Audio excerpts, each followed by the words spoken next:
আজকে আপনাদের সঙ্গে একটা চটজলদি এবং খুবই সহজে করা যায় সেরকম একটা রেসিপি শেয়ার করব। তার জন্য কিছুই না, রাত্রেবেলায় ভিজিয়ে রেখেছিলাম বিউলির ডাল আর চাল, 2 ভাগ চাল আর 1 ভাগ বিউলির ডাল ভিজিয়ে সারা রাত রেখে দিয়েছিলাম। তারপর সকালবেলায় পরিষ্কার করে ধুয়ে নিয়েছি। এরপর মিক্সিতে বেটে নেব। পেস্ট করার সময় আমি এই যে 3-4টে কাঁচা লঙ্কা নিলাম, আর 2-3 কোয়া রসুন, আর সামান্য একটু আদা নিলাম। এতে টেস্টটা খুব ভালো হয়। আর এতে পরিমাণ মতন জল দেব, জল দিয়ে নিলাম।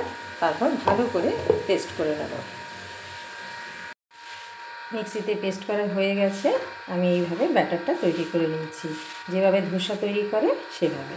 দেখুন, খুব একটা গাঢ় করিনি, আবার খুব একটা পাতলাও করিনি। এটা খুব ভালো হয় যদি বেটে 2-3 ঘন্টা রেখে দেওয়া হয়, কিন্তু যেহেতু খুব একটা সময় নেই তাই আমাকে সঙ্গে সঙ্গে বানাতে হবে।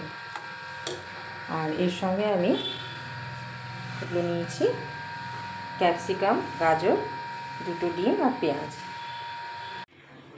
এই যে গাজরটা গ্রেট করে নিয়েছি, পেঁয়াজটা কুচি হয়ে গেছে, ক্যাপসিকামটা কুচি হয়ে গেছে।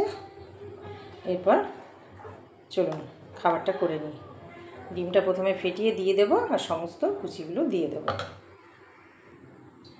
সমস্ত সবজিগুলো দিয়ে দিলাম, আর ডিমটাও দিয়ে দিলাম। এরপর এতে পরিমাণ মতো লবণ দেব।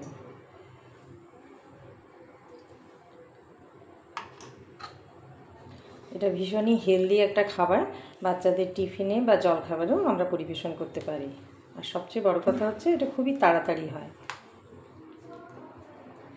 ভালো করে মিক্স করে নিতে হবে।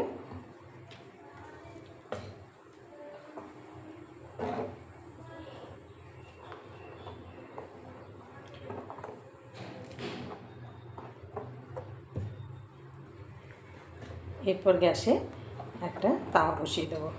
চলুন, মিক্স করা হয়ে গেছে প্রায়।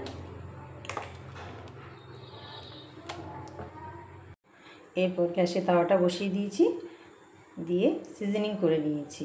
সিজনিং বলতে যাতে ভালোভাবে ব্যাটারটা উঠে যায় তার জন্য এটা করা। এই খাবারটা ধোসার মতন ঠিক পাতলা হবে না, যেহেতু অনেক কিছু সবজি দেওয়া আছে।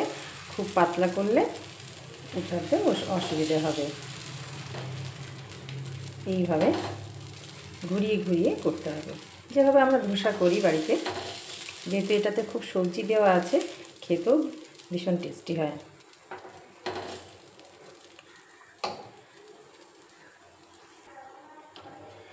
এরপর এর উপরে সামান্য তেল দিয়ে দেব।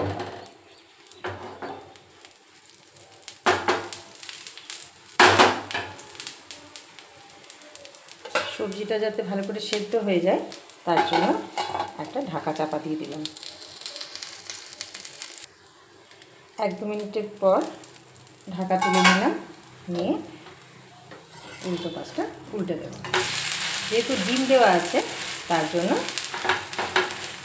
তাওয়াতে লেগে যাচ্ছে না। দেখুন কি সুন্দর হচ্ছে, কালারটাও খুব সুন্দর এসছে। এইভাবে প্রত্যেকটা তুলে নেব।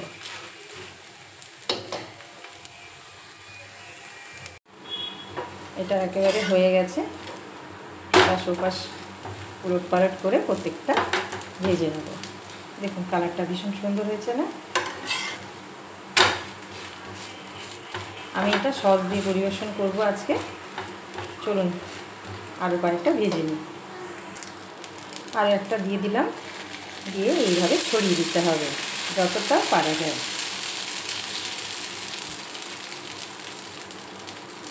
এটা একটু বড় সাইজের করে দিলাম। আমার মেয়ে যেহেতু সবজি খেতে চায় না, আমি চেষ্টা করি এইভাবেই খাওয়াতে ওকে। এখানে আমার তৈরি হয়ে গেছে, সস দিয়ে পরিবেশন করব। আপনারা চাইলে এখানে সবজি বা আলু দিয়ে কোনো পাতলা করে ঝোল দিয়েও পরিবেশন করতে পারেন, কিন্তু আমার যেহেতু সময়ের খুব কম সময়ে আমি এটা বানাতে চেয়েছি, তাই এটা সস দিয়েও পরিবেশন করেছি। কেমন লাগলো কমেন্ট করে জানাবেন। ভালো লাগলে লাইক, শেয়ার, সাবস্ক্রাইব করবেন। আজকে এখানেই রইল। আরও কোনো রেসিপি নিয়ে আরও কোনো দিন হাজির হব আপনাদের সঙ্গে।